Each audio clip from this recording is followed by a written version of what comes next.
Well, it's a hobby of mine from life outside of school, and especially during the pandemic, it was one of the things that I looked forward to week after week that brought a lot of joy back into my life after working through the conditions of teaching during COVID, drained a lot of that away, right? My first D&D games would have been in 1988 at the lunch table at Saline Middle School, which was in what we now call Liberty School. That was the middle school when I was a student there.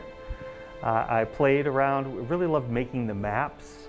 I loved leading my friends through an adventure and helping them feel like superheroes, doing all these cool things.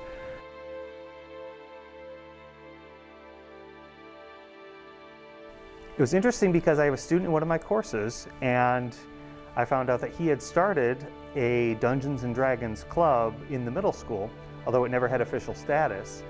And I thought, well, this is somebody I could help bring that into the high school. I'm sure we could find like-minded people that enjoy these types of role-playing games.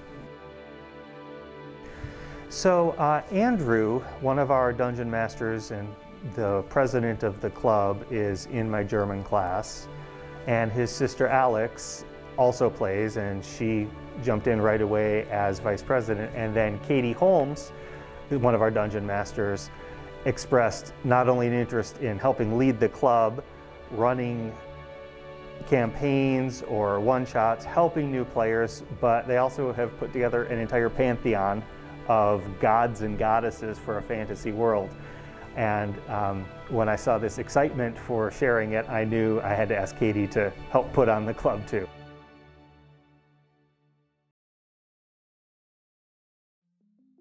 I started around middle school. My dad got me interested into it, and he was the one to DM for me and my brothers, and we all played. I didn't decide to do it, but my brother did. When I heard about it, I wanted to help. I wanted to be involved with it, and I thought it would be really fun to get all these nerds. Yeah, I mean, the thing that is so amazing about Dungeons and Dragons, and the reason that they call it the world's greatest role-playing game, it's not that it's the best mechanics or the best settings.